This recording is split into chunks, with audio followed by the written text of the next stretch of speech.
Farruh aka, nimaga ishdan kech kelyapsiz? O'sha meni sizga tayyorlab qo'ygan ovqatim ham sovuq bo'ldi. Nimaga ishdan voqlik kelyapsiz? Nima sizni qiladigan ishingiz yo'qmi ko'chada? Nima ertalabdan kechgacha PlayStation o'ynayverasiz? Boshqa qiladigan ishingiz yo'qmi? Nima PlayStation o'ynamayapsiz? Bo'sh paytim o'ynayman deb sotib oluvdingiz. Unda nimaga uni oldik? Sotib olaylik agar kerak bo'lmasa. Nima men pastelni to'g'rilab qo'yaveraman, siz buzib tashlayverasiz. O'zingiz ham bunda to'g'rilab qo'ysangiz bo'lmaydimi? Voy Farruh aka, nima pastellarni to'g'rilayapsiz? Men buni yuvmoqchi edim hozir. Namuncha kuni bilan uyda yotaverasiz? Undoq chiqmaysizmi o'rtoqlaringiz bilan ko'chaga?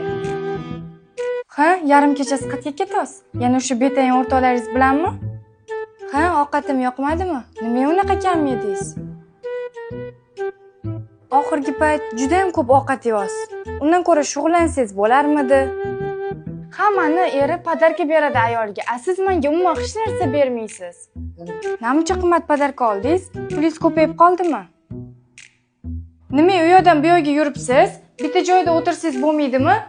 O'zichi rahmat deng sizga shuncha sabr qilib kelayotganimga. Tur yo'qol. Farruh aka, kechiring, boshqa qaytarilmaydi. Boshqa unaqa qilmayman. Bor yo'qol. Ko'zimga ko'rinma.